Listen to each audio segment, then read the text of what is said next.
Imagine you're sitting in a crowded room. The air is thick with conversation, laughter echoes off the walls, and everyone seems engaged in pleasant discourse. You observe, you listen, but something feels off. There's an invisible boundary to these conversations, a line no one dares to cross. Then, compelled by something deep within you, you ask a question that makes the room fall silent. Eyes dart away from yours. Someone changes the subject. And just like that, you've been silenced. This is not just a hypothetical scenario. This is happening to men like you every single day. Friedrich Nietzsche, the philosophical hammer of the 19th century, understood this phenomenon better than anyone. He knew what it meant to be ostracized for asking the questions no one wanted to hear. Sometimes people don't want to hear the truth, he wrote, because they don't want their illusions destroyed. Are your questions being silenced because they threaten someone else's comfortable illusions? Think about the last time you questioned a commonly accepted truth and were met with scorn rather than engagement. Was it at work? With friends? Online? That feeling of isolation isn't accidental. It's the modern manifestation of what Nietzsche called the herd mentality. Before we go further, I want you to pause this video and share in the comments. What question have you been silenced for asking? Be brave. Be the man who speaks when others remain quiet. In 1882, Nietzsche made one of his most provocative declarations: God is dead. But this wasn't a simple statement about religion. It was his recognition that Western civilization had lost its moral foundation, its central source of meaning and truth. But here's what Nietzsche saw coming that might shock you. When absolute truth dies, it doesn't lead to freedom. It leads to new, more insidious forms of control. Look around you. We live in a world where your truth and my truth coexist, yet some truths are allowed to be spoken aloud while others are condemned. The death of objective truth hasn't freed us. It's created a battleground where power, not reason, determines which questions can be asked. When you feel that knot in your stomach before speaking your mind, that's not your imagination. That's the reality of living in what Nietzsche predicted. A world where truth is determined by will to power, not honest inquiry. Have you noticed how quickly men like you are labeled with dismissive terms the moment you question certain narratives? How swiftly conversation shifts from the content of your question to accusations about your character or supposed privilege? This is precisely what happens when a society loses its commitment to truth as the highest value. Power becomes the arbiter of acceptable discourse. Nietzsche believed that pursuing truth requires tremendous courage. The doer alone learneth, he declared. Not the observer, not the critic, but the man willing to act, to speak up, to question, to risk social punishment for the sake of understanding. Consider this: you're at a dinner party. Someone makes a claim that everyone nods along with, though you can see obvious flaws in their reasoning. Speaking up means risking being labeled difficult or argumentative. Staying silent means betraying your own intellect. What do? Nietzsche would argue that your willingness to pursue truth despite the consequences defines your character. He called this the will to truth, a driving force more powerful than comfort, social acceptance, or even happiness. But here's where it gets interesting. Nietzsche realized that this will to truth is ultimately a destructive force. It destroys comfortable illusions. It burns away convenient narratives. It leaves you standing in the wreckage of what you once believed to be certain. And yet, he saw this destruction as necessary, a clearing of ground for something greater to emerge. When was the last time you allowed your own cherished beliefs to be questioned?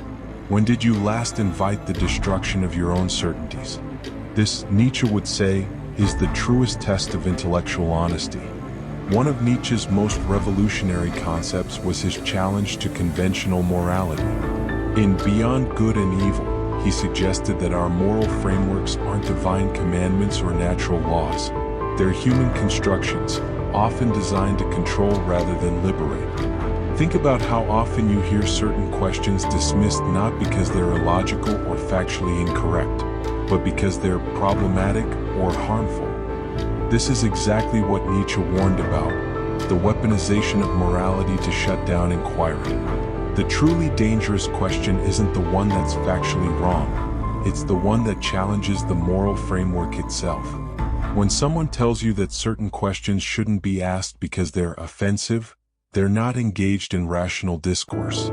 They're exercising what Nietzsche called slave morality, using moral language as a tool of control. Many young men today find themselves caught in this trap. You're told that your questions come from a place of ignorance or malice, when in reality they come from the most human place of all, the desire to understand. Nietzsche would urge you to examine the moral frameworks being used to silence you. Who benefits from your silence? Whose power remains unchallenged when certain questions go unasked? What doesn't kill me makes me stronger. These famous words from Nietzsche speak to his concept of the Übermensch, the overman who creates his own values rather than accepting those handed to him. The path to becoming this self-determined man begins with intellectual independence. It means developing the strength to stand alone in your thinking, even when the crowd moves in the opposite direction. Consider the modern workplace or university. How many times have you nodded along with statements you privately questioned? How often have you suppressed your own thoughts for fear of repercussions? Each time you do this, you sacrifice a piece of your intellectual sovereignty. You become what Nietzsche called the last man, comfortable, safe, and utterly unremarkable. The alternative is harder but infinitely more rewarding, developing the courage to think for yourself, to ask the questions others won't, and to bear the consequences with dignity. This doesn't mean being contrarian for its own sake. It means pursuing truth where it leads, even when that path takes you away from the safety of consensus. The strongest minds are forged in the fire of opposition. When your questions meet resistance, when your ideas are dismissed without engagement, remember, this is not just an obstacle, it's an opportunity to develop intellectual strength that few men in today's world possess. Battle not with monsters, lest ye become a monster, and if you gaze into the abyss gazes also into you. This warning from Nietzsche seems eerily prescient in our age of digital which hunts in public shaming. Let's be brutally honest. We live in a time where asking the wrong question can cost you your reputation, your career, and your community. What Nietzsche couldn't have foreseen was how technology would amplify the power of the herd to silence dissenters. The modern phenomenon of cancel culture is the herd mentality armed with digital pitchforks. One question, one comment, one moment of intellectual curiosity deemed unacceptable, and the full force of collective outrage descends. But here's what most men don't realize. The greatest danger isn't external punishment. It's the internal censor you develop, the voice that begins to filter your thoughts before they're even fully formed. This is what Nietzsche would call gazing into the abyss until it gazes back. When you begin to silence yourself, to edit your thoughts before speaking them, you've internalized the very system of control that seeks to limit your intellectual freedom. The real tragedy isn't being canceled, it's never having had the courage to speak in the first place. How many insights, breakthroughs, and meaningful connections have been lost because men like you chose safety over truth? How much human potential remains unrealized because the price of honest inquiry seems too high? Imagine this. At the end of your life, you learn that you must live the exact same life with all its choices and consequences over and over again for eternity. This is Nietzsche's concept of eternal recurrence, a thought experiment designed to make you consider the weight of your decisions. Now apply this to the moments you chose silence over speaking your mind. Would you willingly relive each instance of self-censorship, each opportunity for authentic expression surrendered to fear? Or would you wish you had spoken, even if it meant facing opposition? Nietzsche believed that the man who could embrace the eternal return of his life, saying yes to every moment, including the painful ones, had truly affirmed existence. But this affirmation isn't possible if you're living inauthentically, swallowing questions that need to be asked. Consider how many of history's greatest thinkers faced ridicule, persecution, or worse for challenging the consensus of their time. Socrates was sentenced to death. Galileo was placed under house arrest. Nietzsche himself was largely ignored during his lifetime. Yet today we honor these men precisely because they refused to be silenced. They understood something that many modern men have forgotten, that truth has a weight that outlasts temporary discomfort. When you withhold your questions out of fear, you're not just cheating the present conversation, you're diminishing what your life could mean in the grand scheme of history. When Nietzsche called for a transvaluation of all values, he was advocating for nothing less than a complete reassessment of what we consider good, true, and valuable. He recognized that many of our inherited values serve not to elevate humanity, but to constrain our potential. In today's intellectual landscape, we're witnessing something perverse: the valuing of comfort over truth, of consensus over insight, of emotional security over intellectual growth. The questions you're discouraged from asking are often the very questions that could lead to this transvaluation, the reassessment of what we collectively hold sacred. Think of it this way: every significant advance in human understanding has come from someone asking a question that challenged the prevailing wisdom. From Darwin's theory of evolution to Einstein's relativity, breakthrough thinking begins with questions that make people uncomfortable.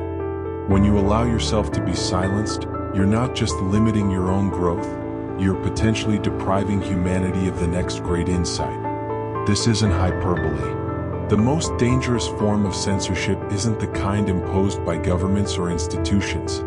It's the self-censorship practiced by intelligent men who've been conditioned to doubt the value of their own questions.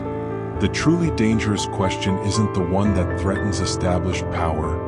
It's the one never asked because its potential asker has been taught to fear his own curiosity. One must still have chaos in oneself to be able to give birth to a dancing star. This poetic line from Nietzsche captures his belief that creativity and new thinking emerge not from order and comfort, but from struggle and internal conflict. The spirit of gravity that Nietzsche wrote about is that voice telling you to be serious, to conform, to avoid the embarrassment of asking questions that might make you appear foolish or uninformed. But what if that discomfort, that chaos, is precisely what you need to generate your most valuable contributions? Look at the men society remembers, the ones who changed the course of human thought. Were they comfortable conformists who never rocked the boat? Or were they the questioners, the challengers, the men willing to appear foolish in pursuit of deeper understanding? Every great thinker has faced moments of doubt, ridicule, and rejection.